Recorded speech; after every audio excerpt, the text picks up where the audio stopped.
last one, the first one rather, was a big time success. It was a monumental movie, and now you're working on part two, the follow up to this, and it's anticipated to be a huge success once it does get in theaters. When it actually comes out. When it actually comes out. Let's hope that Wonder Woman 3 doesn't get made before we get to come out with Wonder Woman 2. That's true. That's true, given the circumstances. But what was it like being a part of this movie as one of the Amazons in this particular picture? I tell you, it was a little surreal, to be honest.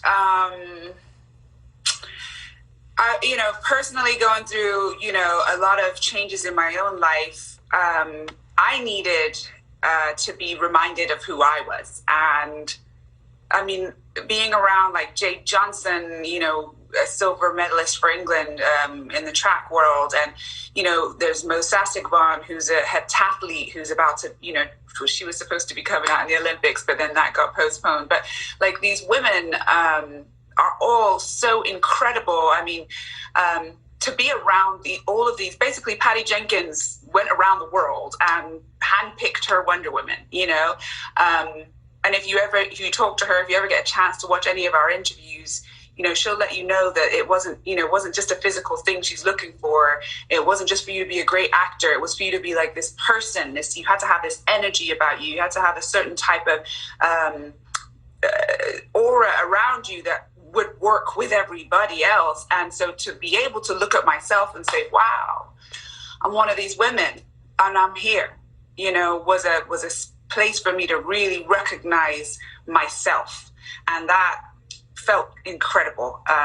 It felt incredible because every day was a challenge, and to get through and really look at yourself and recognize your own successes is a big deal, So I feel like, I've gone on I've taken one of my big stepping stones in life. And now I've been given that, I could continue on to be able to show other women as well that they can do the same for themselves. Right. All right. So let's back up way back in the time machine, because when you were younger, you did ballet, you did tap, and you also did some karate training when you were young. In fact, yes. You did your sparring with someone who was 6'9". You're 5'10", and you were right now you are, but even back then, you were sparring with someone who was 6'9".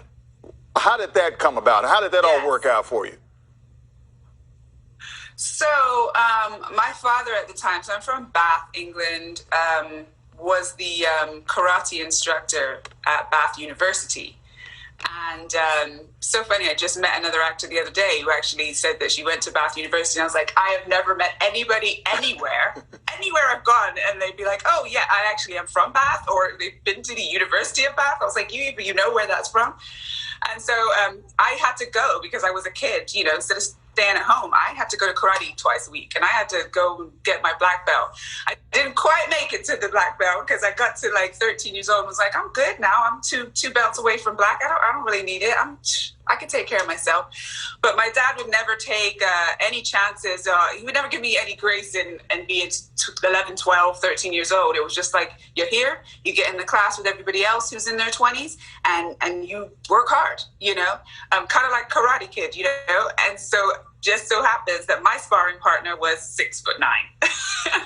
Wow. I mean, I'll say he was a gentle giant. He wasn't somebody who was trying to use his size on me or anything, but definitely made me have to step up to the plate, and really take care of myself. Because of course, if a hand's coming at me, I got to make sure I'm good.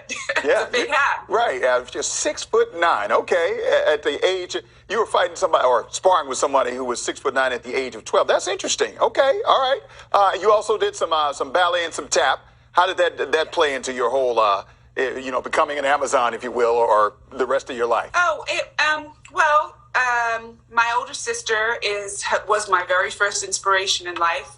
She actually went to Italia Conti Performing Arts College in London, and I decided, I wanted to do this, follow in her path. And so my eye was on the Brit School, which is Richard Branson's Performing Arts School in London.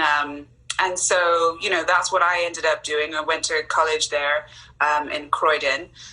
London in England for a year, and before I came over to the States. But but ballet and tap and modern and jazz and all of that, that was my life. Like my week, other than having to go to karate on Tuesdays and Thursdays, was about going to the dance place and just living my life in front of those mirrors and learning every type of choreography, which is part of what it was that Patty was looking for in her Amazons, you know, to have the grace that goes along with, you know, being a tough warrior at the same time, you know, so it worked out.